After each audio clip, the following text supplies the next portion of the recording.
Amira Saeed applied for a skilled migration visa to migrate to Australia from Pakistan. Her application said she had been a cook, a skilled occupation within the scheme, at a restaurant in Rawalpindi. Importantly, she made her application as an offshore applicant, so she was not in Australia when she made her application. Immigration officers investigated but found that the restaurant did not keep employment records at all, and people at the restaurant said that no woman had ever been employed there. On that basis, her application was refused. Saeed was not provided with the information obtained from the investigation and was not given an opportunity to respond to it. She therefore challenged the decision on the grounds that natural justice had not been afforded to her. The Migration Act, which really is a blot on Australia's collective conscience, contains provisions which are intended to exclude certain decisions from the rules of natural justice. This is done basically just to make things harder for applicants. However, this case was a bit tricky.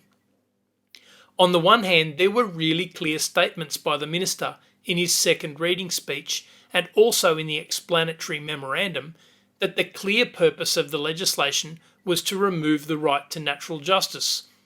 They were doing it directly in response to a previous High Court decision.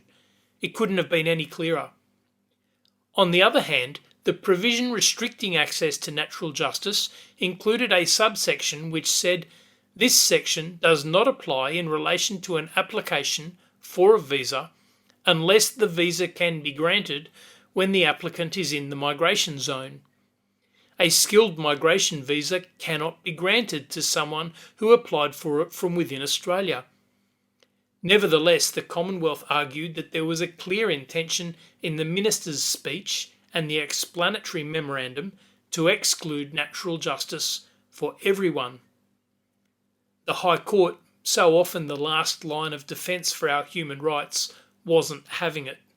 Their Honours said, statements as to legislative intention made in explanatory memoranda or by ministers, however clear or emphatic, cannot overcome the need to carefully consider the words of the statute to ascertain its meaning.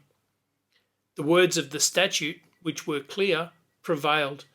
Amira Saeed was entitled to natural justice, but the sheer meanness of the Australian government continued, and in 2014 the Parliament repealed the provision which had saved her.